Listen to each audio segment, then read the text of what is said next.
ርዕስ የማደርገው ወልድኪ ሳይሎ ይክፍለና ሳሊለነ ቅድስት ልጅሽ ይቅርታውን ያድለን ዘንድ ቅድስት ሆይ ለምኝልን በሚል ርዕስ ቆየ ማለት ነው።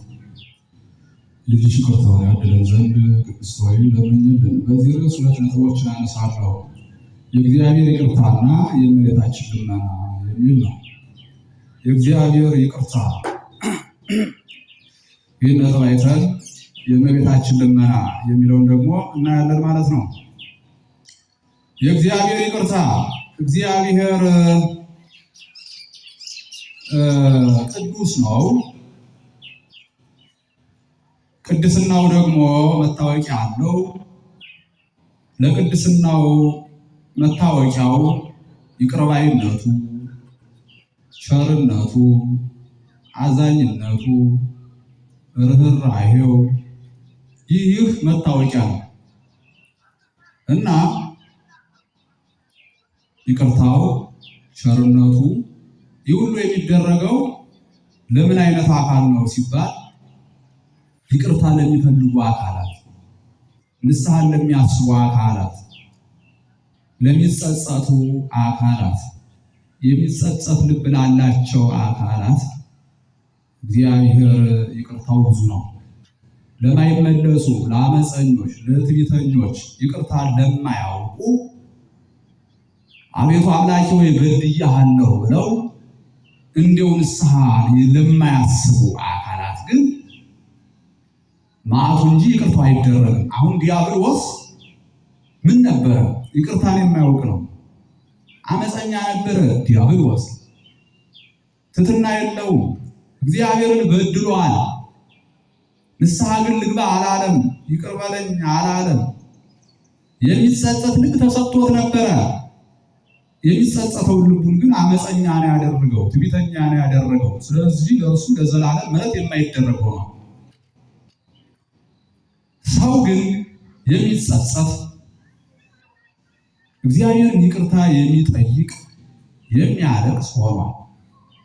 ማን? አዳም። ሰው አዳም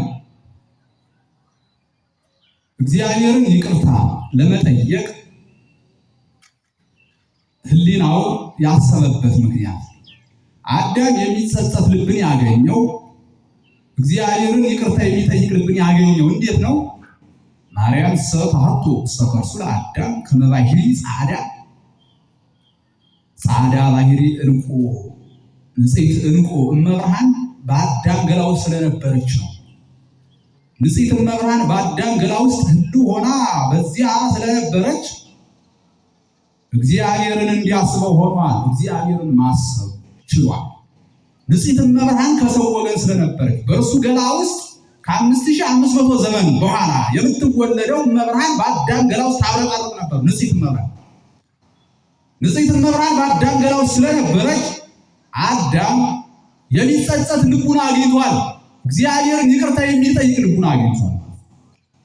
ተመልከቱ፣ የሚጸጸት ልቡን አግኝቷል። ፈቃደ እግዚእ ያግዕዞ ለአዳም እዙነ ወትኩዘ ልብ ከመ ያግቦ ወያግቦ ሀበ ዘትካት መንበሩ። ፈቃደ እግዚእ ያግዕዞ ለአዳም እዙነ ወትኩዘ ልብ ወያግቦ ሀበ ዘትካት መንበሩ። ያዘነና የተከዘ አዳምን ወደ ቀደመ ቦታው ይመልሰው ዘንድ ጌታ ኢየሱስ ክርስቶስ ፈለገ። አያችሁ፣ እግዚአብሔር ፈለገ፣ ክርስቶስ ፈለገ ወደ ቀደመ ቦታው ይመልሰው ዘንድ። ለምንድን ነው? ስላለቀሰ ነው። ንስሐ ስለገባ ነው። ንስሐን የሚያስብ ልብ ስለነበረው አቤቱ አምላኬ በድያለሁ ይቅር በለኝ የሚል ልቡና ስለነበረው እና አለቀሰ። አዳም አዘነ። እግዚአብሔር አዛኝ ነው። የእግዚአብሔር ልብ ይገርማችኋል፣ መንፈሱ ይታወቃል። ለሰው ያዝናል። እንዴት ነው የሚያዝነው? የሰው ልብ ምድር ላይ ጠብ ሲል የእግዚአብሔር ልብ ይታወቃል። በማዘን በመራራት የእግዚአብሔር መንፈሱ ይታወቃል። በማዘን በመራራት ከሰዎች ደም ሲፈስ ሲያይ እግዚአብሔር ያዝናል፣ ይራራል። ይገርማቸው ይራራል። እኛ ግን ከሰው እንባ ሲፈስ የሰው እንባ ምንም አይመስልም። ሰዎች ተመተው ተደብድበው ደማቸው ሲፈስ ስናይ የሰው ደም ለኛ ምንም አይመስልም። ተራ ሰዎች ሲሞቱ የሰዎች ሞት፣ ሰዎች ሲገደሉ የሰዎች መገደያው ምንም አይመስልም። ጨካኞች ነን። ይህ በጣም የሚያሳዝን። እግዚአብሔር ግን ቅዱሱ እኛንም ቅዱሳን አድርጎ ነው የሰራን። የሚያዝነው የእግዚአብሔር ልብ በእኛ ሰውነት ውስጥ ተተክሏል። ሰውን በራሱ አምሳል ነው እግዚአብሔር የሰራው። ከዚያም ደግሞ ከበድ ሲል ሰውን አምላክ አድርጎታል። ሰው አምላክ ሆኗል፣ አምላክ ሰው ሆኗል። ተመልከቱና እንዲህ ያለውን የቅድስና ልብ እኛ ጨካኝ አድርገነዋል ማለት ነው። አዛኝ የሆነውን የእግዚአብሔር ልብ ከኛ ሰውነት አስወግደን የሰይጣንን ልብ ተክለናል ማለት ነው። ጨካኞች አረመኔዎች ሆነናል ብዙዎቻችን። ለምን? ከሰዎች ልማ ሲወርድ የሰው ልማ እኛን አያሳዝነን። ከሰዎች ደም ስናይ የሰው ደም እኛን አያስደነግጠን፣ የሰው ልማ አያሳዝነን። ይህ በጣም የሚያሳዝን እና እግዚአብሔር ግን እንባ ሲያይ ያዝናል፣ ደም ሲያይ ያዝናል። ይቅር ለማለት እንባ ሲያይ፣ የንስሐ እንባ ሲያይ፣ ለእግዚአብሔር ምግቡ መጠጡ የንስሐ እንባ ነው። እናንተ ንስሐ ገብታችሁ ስታለቅሱ ስትመለሱ ይቅር በለን ብላችሁ እግዚአብሔርን በንስሐ ስትታረቁት ንስሐ ስትገቡ ያ ነው ለእግዚአብሔር ምግቡ መጠጡ እና እንባ እግዚአብሔርን እንዲራራ ያደርገዋል። አዳምና ሔዋንም እግዚአብሔር ከገነት ካባረራቸው በኋላ በበደላቸው ምክንያት ማለት ነው ካባረራቸው በኋላ ከገነት ትይዩ ደብረ ቅዱስ የምትባል ቦታ ላይ አስቀመጣቸው። ገነት መሬት ላይ ነው ያለች፣ ግን ብርሃኗ ከዚህ ዓለም ብርሃን የተለየች ናት። ዋናዋ መንግስተ ሰማያት ናት በሰማይ የምትገኝ። ሲኦል ደግሞ ከምድር ጥልቅ ውስጥ ያለ እሳተ ገሞራ ነው፣ የፍዳ የስቃይ ቦታ ነው። ዋናው ገሃነም ነው ደግሞ በሰማይ ያለ እና ከገነት ካባረራቸው በኋላ ከገነት ትይዩ አድርጎ ደብረ ቅዱስ የምትባል ቦታ ላይ እዚያ ላይ ያስቀመጣቸው እግዚአብሔር እና ጌታ እንዳስወጣቸው ከገነት እንደ መዓቱ ደግሞ ምሕረቱ የበዛ እኮ ነው እግዚአብሔር። ምሕረቱ የበዛ መዓቱ የራቀ እና እግዚአብሔር ሊቆጣም ደግሞ ንስሐ ብንገባ ይቅር ይለናል ብለው እንደ ሰይፍ በሚቆራርጥ ቀዝቃዛ ባህር ውስጥ አዳምና ሔዋን ተዘብስበው ሱባኤ ገቡ። ለ40 ቀን ማለት 35 ቀን ሲሞላቸው ሰይጣን ቅዱስ ገብርኤልን መስሎ መጣ በእሳት ነው። ከዚያ አዳምን ቅዱስ ገብርኤል ነኝ፣ እግዚአብሔር ንስሐችሁን ተቀብሏል፣ ይቅር ብሏችኋል፣ ሙቷል። ድሮም የፍጡር ቃል ሰምቼ ነው የተጎዳሁት እና አሁን ደግሞ ድጋሚ ላይ አልሰማም። የፍጡር ቃል ራሱ እግዚአብሔር መጥቶ ውጣ ሲለኝ ነው ይሞታል። በኋላ ሔዋንን ደግሞ ጠጋ ብሎ አንቺ ሔዋን ይህን ባልሽን ወጪበት፣ ድሮ አትብላ የተባለው ዕፀ በለስ በልቶ ከዚህ ደረሰ። አሁን ደግሞ እግዚአብሔር ይቅር ብሏል ውጣ ሲባል እንዲህ አለ ንገሪው አለ። እግዚአብሔር እኮ እንኳን በ35 ቀን እኛ ለ40 ቀን ሱባኤ ገብተናል። እግዚአብሔር እንኳን ለ40 ቀን ለአንድ ቀን የሚሆነው ይቅር ይላል፣ በአንድ ቀን ይቅር ይላል እንኳን በ40 ቀን። እኛ አሁን 35 ቀናችን ነው። እግዚአብሔር ደግሞ ይፈልግ በአንድ ቀን ይቅር ይላልና ውጣ ባካለች። እሺ ብሎ ወጣ። ከዚያ እርሱ ከፊት እርሷ ከኋላ። አሁን ዛሬ በባል ሀገር መንደር እንዴት ነው? ባል ከፊት ለፊት ይሄዳል፣ ሚስት ኋላ ትከተላለች። የዚህ ስርዓት ነው። እርሱ ከፊት እርሷ ከኋላ ከተል። ዲያብሎስ ደግሞ ከፊታቸው ቅዱስ ገብርኤል መስሏል። ከዚያ ሄደው ከገነት ጓሮ ደረሱ። እኔን አውቃችሁኛል አለ። እኛማ ቅዱስ ገብርኤል ነኝ ብለህ ስታመጣኝ ምን እናውቃለን አለ። እኔ ከገነት ያባረርኳችሁ ጠላታችሁ ዲያብሎስ ነኝ አላቸው። ከዚያ የሚያስፈራ ፊቱን ለዋውጦ አሳያቸው። ደንግጠው ወደቁ። በራሳቸው ላይ በአዳም ራስ ላይ ምንድን ነው ያደረገው? ትልቅ ድንጋይ ዲያብሎስ ጣለባቸው በአዳም ራስ ላይ። ያ ድንጋይ ግን ለአዳምና ለሔዋን እንደ ድንኳን ሆኖላቸው ለ3 ቀን በዚያ ቆይተዋል። ከዚያ ቅዱስ ሚካኤል ወደ ቦታቸው መልሳቸው ብሎ አለ ጌታ። ቅዱስ ሚካኤል አንሳቸው አለ፣ አነሳቸው። ከዚያ ቅዱስ ገብርኤል ምን አደረገ ደግሞ? ቅዱስ ገብርኤል ደግሞ ተቀብሎ ወስዶ ደብረ ቅዱስ የምትባል ቦታ አስቀመጣቸው። ከዚያ በዚያ እያሉ ከ7 ቀን በኋላ ቅዱስ ገብርኤል ቢመለስ እንደ ፀሐይ የሚያበራው አዳም ጠውልጓል፣ ከስቷል፣ ጠቁሯል። አዳም ከስታል፣ ጠቁራል። አዎ እርቦኝ ነው ማለት በል እንግዲህ ለላከኝ እነግርልሃለሁ አለው፣ ለእግዚአብሔር ማለት ነው። ሄዶ ቅዱስ ገብርኤል በገነት ያሉ አዕዋፋት ምን አለ? ጌታችሁ አዳም አለቃችሁ አዳም ተርቦ አለ፣ ውሰዱና 12 ዋሻ ከዚህ ፍራፍሬ ከገነት ወስዳችሁ ሙሉለታል። እንዲህ ካላችሁ ግን የኋላ ኋላ መመለሳቸው ስለማይቀር አዳምና ሔዋን ከልጅ ልጆቻቸው ጋር መመለሳቸው ስለማይቀር የአዳምና ሔዋን ልጆች የእናንተን ጫጩቶች ጨፍጭፈው ይገሉባቸዋል። ስለዚህ ታዘዟል። ከዚያ ወስደው 12 ዋሻ ሞልተዋል። ከሞሉላቸው በኋላ አዝሪል የሚባሉ ወፎች አሉ እና አዳም ቋንቋቸውን ስለሚያውቅ በላይ እየበረሩ ሲሄዱ እሱ እየሮጠ እነርሱ በላይ እሱ በምድር እየሮጠ ተካፍለው እኩል ገነት በር ላይ ደረሱ። ከዚያ የገነት አጥር ነው። እነዚህ አዕዋፋት በላይ ወፎቹ እያለፉ በክንፋቸው ሲሄዱ እርሱ ቁጭ አለ፣ ቆመ። በቃ እዚያ ላይ አጥሩ ላይ ቆመ። በኋላ ሰይጣን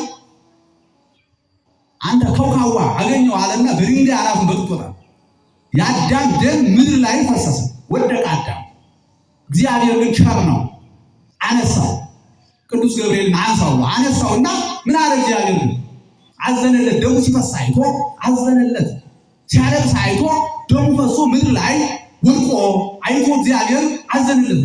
የአዳምን ደም አይቶ ምድር ላይ የወደቀው የአዳምን ደም አይቶ አዘነለት። ምን አለው? በሐሙስ ዕለት ወበመንፈቃ ለዕለት ትወለድ እምወለድከ ወእድኅ ውስተ መርህብከ ወእትቤዘወከ በመስቀልየ ወበሞትየ 5500 ዘመን ሲፈጸም ከልጅ ልጅ ተወልጄ አድንሃለሁ። በአንተ ደም ዓለም አይድንም አለው። ደሙን አይቶ በአንተ ደም ዓለም አይድንም። ዓለም የሚድነው በእኔ ደም ነው አለው። በፍጡር ደም ዓለም አይድንም አለው። በእኔ በአምላክ ደም ነው ዓለም የሚድነው። ስለዚህ አዳም ከልጅ ልጅ ተወልጄ የማድን አለው። ይህችን የተስፋ ቃል እናምላክን ለ5500 ዘመን ስንጠባበቅ ቆይተን ሰውን አምላክ ተወልዳለች። ከእናቱ መብርሃን መድኃኒት ክርስቶስ ተወልዶልን ነፃ አድርጎናል እና እግዚአብሔር እንደዚያ አይቶ ነው። ተመልከቱ፣ እንባ አይቶ ደም አይቶ ያዘነልን። ኦ አዳም መሬት አንተ ወትገብር ውስተ መሬት ሀበሃለወት ብእሲት ኃጢአት። አዳም ሆይ መሬት ነህና ወደ መሬቱ ትመለሳለህ፣ ብዙ ኃጢአትም አለብህና። ኦ አዳም መሬት አንተ ወትገብር ውስተ መሬት ሀበሃለወት ብእሲት ኃጢአት። አዳም ሆይ መሬት ነህና ወደ መሬቱ ትመለሳለህ ካለ በኋላ በዚህ ጸጋ እግዚአብሔር በዚያ ግን ምንድን ነው ያለው? አዳም ወይ ኦ አዳም መሬት አንተ ወትገብር ውስተ መሬት ሀበሃለወት ብእሲት ኃጢአት። አዳም ወይ መሬት ነህና ወደ መሬቱ ትመለሳለህ፣ ብዙ ኃጢአትም አለብህና ካለ በኋላ በዚህ ጸጋ እግዚአብሔር በዚያ ግን የእግዚአብሔር ጸጋ ትበዛለች ካለ ኃጢአት በመላበት ዓለም የእግዚአብሔር ጸጋ ሰው መብርሃን በሳ ተገኝታለን። ሰው አምላክን ወዶ ነፃ አደረገ። ሰው አምላክን ወዶ አዳምን ሔዋንን ነፃ አደረገ። ሰው አምላክን ወዶ እኛን ነፃ አደረገ። ለሔዋን ታሳታ ከይሲ ፈታ ላይሃ እግዚአብሔር እንዘይ ዙሃ በዞ ለማምኪ ወለጻይሪኪ መጥሽን ጻይርሽን አበዛዋለሁ ብሎ የፈረደባት ሔዋን ሰብረ ልቡ ሀበ ፍቅረ ሰው አጋዛ ሰው ወደደና ነፃ አደረጋት። ሰው አምላክን ወዶ ነፃ አደረጋት። ሰው አምላክን ወዶ ነፃ አደረገን። ሰው አምላክን ወዶ አዳም ሔዋንን ነፃ አደረገ። ሰው አምላክን ወዶ እኛን ነፃ አደረገ ማለት እና እግዚአብሔር ቸር ነው፣ ይቅር ባይ ነው። ቸርነቱ ይቅርታው ምን ለሚሉት ነው? የንስሐ ልብ ላላቸው፣ ለሚያለቅሱ፣ ለሚያዝኑ፣ በደላቸው ለሚያስቡ ነው። ዘመናችን ሙሉ በኃጢአት እንደው ኃጢአት ሰልችቶን እኮ ነው። እንደው ኃጢአት ሰልችቶን ንስሐ ብንገባ እግዚአብሔር እኛ የሰለቸነውን ኃጢአት ይቅር ለማለት አይሰለችም። እግዚአብሔር ለይቅርታ በፍጹም አይሰለችም። ሁልጊዜ ይቅር ባይ ነው። ከኛ የሚጠበቀው ሁልጊዜ ንስሐ ማለት ነው። ሁልጊዜ ንስሐ መግባት ሳይሆን ሁልጊዜ ኃጢአት እንስራ ማለት አይደለም። እግዚአብሔር በምንም አይነት ሁኔታ በበደል በኃጢአት ውስጥ ብንወድቅ ንስሐ ከገባን ሁልጊዜ ይቅር ባይ ነው። የበደልነውን እንዳልበደልን ያደርገናል። ንስሐ ትሬስዮ ለዘማውያን ደናግል፣ ንስሐ ዘማውያንን ደናግል ታደርጋለች፣ የበደሉትን እንዳልበደሉ ታደርጋለች። ንስሐ በማቴዎስ ወንጌል ምዕራፍ 18 ቁጥር 18 አማን አማን በኩሉ ዘአሰብክሙ በምድር ይኩን ሱረ በሰማያት። እውነት እላችኋለሁ እናንተ በምድር የፈታችኋቸው በጽናት የተፈቱ ናቸው፣ እናንተ በምድር ያሰራችኋቸው በጽናት የታሰሩ ናቸው። ለሆነ ካህናት አባቶቻችን ስልጣን ሰጥቷል። ጴጥሮስ አንተ ኮብ በዚህ በዛት ኮብ አንጻ ለቤተ ክርስቲያን ዋና ቀሲ ወልዲ ይቅርዋ ወይ ይሄይልዋ ጴጥሮስ አንተ አለት ነህ፣ በአንተ አለትነት ቤተ ክርስቲያን መሰረታለሁ። የሰው ልጆች የገሃነም ደጆች አይችሏትም። የሰው ልጆች የገሃነም ደጆች የሚባሉ አጋንንት ናቸው። ሲሆን ገሃነም ይከቱን ዘንድ አይቻላቸው። ለምንድን ነው? በደላችን ኃጢአታችን ካህናት ጋር ይታያሉ ስለሚደመስሱ የእነዚህ የሲኦል ደጆች መናፍቃን እነሱ አይችሉም ማለት የሲኦል ደጆች አጋንንት ዲያብሎስ አይችሉም። ለምን? ሲኦል ገሃነም ያወርዱን ዘንድ አይቻላቸውም። ለምንድን ነው? ንስሐ ስለሚገቡ መናፍቃን ለተወሰዷቸው ሰዎች አሁን መጥተው ንስሐ ሊገቡ የሲኦል ደጆች መናፍቃን አይችሏቸውም። ሲኦል ገሃነም ሊከቷቸው አይቻላቸውም። መሰናክል ሆኖ ሊከቷቸው አይቻላቸውም። ሲኦል ገሃነም ለምን? ካህናት ጋር ይታያሉ በደላችን ስለሚደመስሱበት አጋንንት ሲኦል ገሃነም ይከቱን ዘንድ አይቻላቸውም። አባቶቻችን ንስሐ ሰጥተው ንስሐችን ከጨረስን በኋላ እግዚአብሔር ይታያሉ በደላችን ስለሚደመስሱልን እና እንደነገርኳችሁ የሚጸጸት ልብ ካለን እግዚአብሔር እኛን ይቅር ለማለት ሁልጊዜ ከኛ ጋር ነው እና የሚመለስ ልቡና ይኑረን። እግዚአብሔርን ይቅርታ የሚለምን ልቡና ይኑረን። ትዕቢትን ከልቡናችን እናስወግድ። እንደ ዲያብሎስ ከነሰራዊት እንዳንጎዳ ንስሐ እንግባ። ሞትን በንስሐ እንቅደመው። አሁን ሞት በመጀመሪያ የመጣና መልአከ ሞት ምንድን ነው ያደረገው መሰላችሁ? ምላሳችንን ነው ማሰር የሚጀምረው። ከዚያ ወደ እግር ይሄዳል ማለት እዛ መፈራገጥ ነው። ምላሳችን ቀድሞ ያስረዋል። ምላሳችን እኮ ቀድሞ ያስረው ካህናትን እንጣራለን። አባ መልአከ ሞት መጣ፣ መልአከ ሞት መጣለን። ካህናትን እንጣራ ይመጣሉ። በደላችን እዚያው ላይ ስለሚናገር በደላችንን ስለሚደመስሱ ግን ቀድሞ ምላሳችን ያስረዋል። ምላሳችን እንዳይናገር ግን እኮ ቀድሞ ምላሳችን ባያስረው መልአከ ሞት ካህናትን እንጣራለን። ካህናት መጣው መልአከ ሞትን ያወጡታል። ንስሐ ሲሰጡ ድረስ እንዳይወስደን ማለት ነው። ንስሐ ከተሰጠን በኋላ እኮ ከዚህ ዓለም ዛሬ ተቀብለን ንስሐ ነገ ብንሄድ አሁን ንስሐ ገብተን አሁን ንስሐ ከገባን በኋላ ብንሄድ በገነት መካነ ንስሐ ይባላል የንስሐ ቦታ። በዚያ ንስሐችን ጨርሰን ወደ ገነት ነው። ከዚያ ደግሞ የዘላለም ሀገር መንግስት ናት። ተመልከቱ። ስለዚህ ቀድሞ ምን ያደርጋል? ምላሳችን ማሰር ይጀምራል። ሰይጣን ክፋቱ ነው። መልአከ ሞት እንደዚህ ያደርጋል። ካህናት እንዳይወግዙት እኮ ነው። ካህናት መላእክት የማውገዝ ስልጣን አላቸው። እንኳን ሰው ማለት ባልና ሚስት ናቸው። ልጅ እየወለዱ እየሞተ ያስቸግራቸዋል። ይወልዳሉ፣ ይሞታል፣ ያስቸግራቸዋል። ከዚያ ያው እኮ ገና ክርስትና ሳይነሱ ነው እየሞቱ ያስቸግሯቸው ልጆቻቸው። ከዚያ አንዲት ሴት ወልደው ዮሐንስ አፈወርቅ የሚባለውን ቄስ አባታችን አመተንሳ ለዚህ ልጃችን መጥተህ እቺ ልጃችን ክርስትና አንሳለን ብለው መልእክት ላኩበት። በኋላ ክርስትና ሊያነሳ ሲል መልአከ ሞት መንገድ ላይ ያገኘ የት ሄዳለህ አለ። እርሱ ወደ ሄዱበት ምን ታደርግ አለ። እርሷውን ክርስትና የሚያነሷትን ልጅ ለመግደል አለ። በእግዚአብሔር ስም አስራ ያለው ከዚህ እንዳትንቀሳቀስ ቆመ። አልፎት ሄዱ።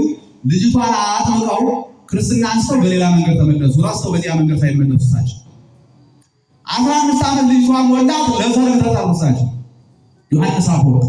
ከዚያ ሲሄዱ በድሮ መንገድ ሄዱ። ሲሄዱ ሌላ ሰው አይው እሳቸው አዩ። ቁሟል። ምን ሆነ? ከዚህ ቁማ አላለ። ይሄው 15 ዓመት የከዚያ ሳይፈቱኝ ይኸው እንደቆምኩ አለ። መልአከ ሰማይ ቆመ 10 ዓመት እንዘ ኢየዐርግ ላዕለ ወእንዘ ኢይወርድ ታሕተ። ያ መልአከ ሞት ወደ ላይ ወደ ታችም ሳይ 10 ዓመት እዚያች ቦታ ላይ ቆመ። 15 ይላል እዛች ላይ ቆመ። አይ የራሳቸው በእግዚአብሔር ፍርሃት ከዚያ ሄዷል። ካህናት እንኳን ሰው ረቂቃን መላእክትን የማውገዝ ስልጣን አላቸው። ለምንድን ነው? መላእክታው የእግዚአብሔርን ስጋና የክርስቶስን ስጋና ደም በእጃቸው መንካት አይችሉም። በጉጠት ነው ስጋው ላይ ሙዚት ይገርማቸው። ካህናትን በእጃቸው ይፈታል። ደሙን በእጃቸው ጣናቸው ይነፍራል። ተመልከቱ፣ የካህናትን ስልጣን ነው። ለመላእክት የክርስቶስን ስጋና ደም በእጅ መንካት ስልጣን የላቸው። ወላ ለቅዱስ ሚካኤል ወላ ለቅዱስ ገብርኤል አይቻልም። ለካህናት ብቻ ተሰጥቷል። ተመልከቱ፣ ለካህናትን ስልጣን አለ። ስጋውን ይፈታሉ፣ ደሙን ጣታቸው ደሙ ውስጥ ይነፋል። የካህናትን ስልጣን ተመልከቱ። እኔ በአንድ ወቅት በጣም የሚደንቀኝ ማለት ይህን ረቂቅ ስልጣን በጣም የሚገርመው እኔ ባይኔ ያየሁበት አንድ ጸበል ቦታ ነው። ወደ ቋራ አካባቢ ነው። እዛ ምናልባት ኢንፎርሜሽን ይኖራቸዋል። በርሜል ቅዱስ ጊዮርጊስ የሚባል ጸበል አለ። እዚያ ቦታ ላይ አንድ ባይታዊ ናቸው። እዛ ቦታ ያጠምቃሉ። ከበርሜል ወደዚህ ነው። በርሜል አካባቢ ነው። ከበርሜል ጊዮርጊስ ወደዚህ ነው እና ያ የቅዱስ ጊዮርጊስ ጸበል ነው ወደዚህ አሁን ምናቸው። ከዚያ ቦታ ላይ አንድ ባይታዊ ያጠምቃሉ። ዜር ፈቅዶላቸው ሲሉ በጣም ህዝብ አለ፣ ብዙ ህዝብ አለ። ከዚያ ቄስ ቀጠሉ። ያ ቄስን ያጠምቃል። እሳቸውን በጸጋቸው ይፈውሳሉ። ህዝብ ሰብስበው መጀመሪያ ነይ ነይ ብዬ ማርያም ነው የሚሉ። ከዚያ አጋንንት ያለባቸው መንከባለል ይጀምራሉ። ከዚያ ሄደው ሲቆሙ ዝም አጋንንት መውጣት። ከዚያ ቄስ አንድ ቄስ ቀጥረው ሲሉ እኔ ባይኔ ያየሁት ማለት ነው። ከዚያ ከጎኔ አንዲት ሴት ትንከባለላለች። በጣም አደገኛ አጋንንት የሰፈሩባት በጣም ከባድ መንፈስ ነው የያዛት። ትንከባለላለች። በኋላ ከጎኔ ገበሬዎች አሉ፣ አርሶ አደሮች አሉ። እዛ ገበሬዎች አሉ። እዛ አርሶ አደር ነው ያለው። አሁን እኔ ምንም አላስተውልም። ትንከባለላለች። ቄሱ መጣና መስቀሉን አወጣና ከዚህ እንዳትወጥ ብሎ እግሯን መታ በእግዚአብሔር ስም አስሬያለሁ እዚህ ጠብቀኛልና እዚህ ሌላ አጋንንት ያደረባችሁን እያስወጣ ነው። በዚህ እጅ ወደ 30 ደቂቃ ትንከባለላለች። እዛ ጭቃ ላይ ማለት ጸበል ቦታ አለ። ወደ ጭቃው መጣ የምትንከባለል በኋላ ያኛው ባይታዊ በዚያ እያጠመቀ ነው። በዚያ መጨረሻ ላይ እንዲህ ባላገሮች ነው አራባ ብለው ጠሩት። ያንን ባይታዊ መጣ። ይኸው ቅድም ጀምራ የምትንከባለል መጥቶ ተነስ ይሏል። የለም እንኳን ተነስቶ መጥቶ ሲቆም መንፈስ በቃ አብዶ መውጣት ተነስ ነው ዝም አለ። ምን ሆኖ ብሎ በጣም ተደነቀ። ሲል ባላገሮች ነው አራ ቅድም ቄሱ በመስቀሉ መጥቶ ብሎ አፍራት ይሆነ አይ ቄስ ናፍታ ነው። ቄሱ መጣና መስቀሉን አወጣኒ እያየው ሁለት እግሯ ነው ተሳስሮ ተኝታለች። መታች ያደርጋል። በሁለት እግሯ ዘላት ነው። በጣም ተደነቀ። በጣም ያስደንቅ ነገር። እኔ በጣም ነው ያለቅስ። በጣም ገርሞኝ ማለት ከዚያ መንፈሳ ወዲያውን አስወጣላት። ከዚያ እኔ ምን ትዝ አለኝ ለካ ካህናት አባቶቻችን በዚህ ረቂቅ ስልጣን ከኃጢአት ማሰሪያ እንዲህ ነው ለካ የሚፈቱ ብዬ በጣም ይገርመኛል። እና የካህናት ስልጣን ድንቅ ነው። ስለዚህ ከኛ የሚጠበቀው ምንድን ነው? አሁን እንደነገርኳችሁ ንስሐ መግባት ነው። መልአከ ሞት ወጥቶ ምላሳችን ሳያስረው አራት ሰዎች የኛ አሰሪያ ተሸክሞ ለመቀበር ሲሄዱ አለ እናንተ ሰዎች ቆዩ ንስሐ ልግባ ብዬ ማለት የለም። ወደ ጉድጓድ ሲያስገቡ መቃብር ሲያስገቡ አንድ ጊዜ ታገዙ ንስሐ ልግባ የማይሆን ነገር አሁን ነው። ንስሐ ከገባን በኋላ መንግሥተ ሰማያት ከጻድቃን ከሰማዕታት ጋር ከመላእክት ጋር እኩል ነው የምንገባው። ወደፊት ወደ ኋላ የምንቆይ ማለት ነው። ተመልከቱ፣ ንስሐ መግባት ያስፈልጋል። እና እግዚአብሔር ቸር ነው፣ እግዚአብሔር ይቅር ባይ ነው። እኛ ደግሞ ይቅር ማለት እንዲገባ በዮሐንስ ወንጌል በምዕራፍ 6 አንድ 5 ደቂቃ ተቆም ይጨርሳል። ሰዓታችሁ እንዳውስ በዮሐንስ ወንጌል በማቴዎስ ወንጌል በምዕራፍ 6 አባታችን ሆይ በሚለው ጸሎት ጌታ ሲያስተምር ህድግ ለነ አበሳነ በደላችን ይቅር በለን ከመነነኒ ህድግ ለዘአበሰ ለነ እና የበደሉን ይቅር እንደምንል እኮ ነው። ይቅር እንድንል አይደለም እንደምንል ፍጹም አድርጎ እኔን ይቅርታ ለመጠየቅ እናንተ ጠላቶቻችሁ ይቅር በሉ። እኔን ይቅርታ ለመጠየቅ እናንተ የበደሏችሁ ይቅር በሉ፣ ያለበለዚያ ከኔ ይቅርታ አታገኙ ነው። እናንተ ጠላቶቻችሁ የበደሏችሁ ያስቀየሟችሁን ሰዎች ይቅርታችሁ እግዚአብሔር ይቅርታ ጠይቁ። በደላችንን ይቅር አበለን እኛም የበደሉን ይቅር እንደማለት አለ ወይ የሚዘው። ስለዚህ እኛ ወንድ እግዚአብሔር ይቅር ባይ ሆን እግዚአብሔር የሰው ልብ አይቶ እንደሚያዝን የሰዎችን ልብ አይተን ማዘን፣ ለወደቁት ማዘን፣ ለተራቡ ለተጠሙት ማዘን፣ እንደው ደም ለሚያዘሩት ማዘን ያስፈልጋል። ለሰው ማዘን ያስፈልጋል። እኔ ቅዱስ እንደሆነ እናንተም ቅዱሳን ሁኑ ያለ ቅዱስ አድርጎ ነው የፈጠረው። በኃጢአት በክፋት ቅድስናችን ደግሞ ማርከስ የለብንም እና እግዚአብሔር ይቅር ባይ ነው አባታችን። እኛ ይቅር ባዮች እንሁን፣ ከእግዚአብሔር ይቅርታ ለማግኘት ማለት ነው። አዛኝም ነው ከእግዚአብሔር ይቅርታ እንድናገኝ እግዚአብሔር እንዲያዝንልን ቸር ነው ለሰዎች። እግዚአብሔር ለእኛ ቸር እንዲያደርግ እግዚአብሔር እኛ ይቅር እንዲለን እኛ ሌሎችን ይቅር እንበል ነው፣ ሰዎችን ይቅር እንበል ነው፣ ለሰዎች እንዘን ነው እንደነገርኩት እና የእግዚአብሔር ይቅርታው ድንቅ ነው፣ ስፍር ቁጥር የለውም። ከእግዚአብሔር ግን ይቅርታ ለማግኘት ከእኛ ምንድን ነው የሚጠበቀው? የሚጸጸት ልቡና፣ ንስሐ የሚገባ ልቡና ያስፈልጋል። ንስሐ ካልገባን ግን እንዳልተመለሰው ንስሐ እንዳልገባው እንደ ዲያብሎስ ለዘላለም የእሳት ራት ሆነን በሲኦል በገሃነም እንኖራለን። ያ እንዳይሆን ንስሐ እንግባ ነው የመጀመሪያው ነጥባችን። የእግዚአብሔር ምንድን ነው? ይቅርታ ነው። ሁለተኛው ነጥባችን የእመቤታችን ልመና ወልድኪ ሳይረ ፍለና ሳሊ ለቅድስት ልጅሽ ይቅርታውን ያድለን ዘንድ ቅድስት ሆይ ለምኝልን ነበር ርዕሳችን። አንዱ ነጥባችን ምንድን ነው ያለው? የእግዚአብሔር ይቅርታ። ሌላው ነጥባችንስ የእመቤታችን ነበር። ሳሊ ለቅድስት ልጅሽ ይቅርታውን ያድለን ዘንድ ቅድስት ሆይ ለምኝልን። ወልድኪ ሳይረ ፍለና ሳሊ ለቅድስት ልጅሽ ይቅርታውን ያድለን ዘንድ ቅድስት ሆይ ለምኝልን።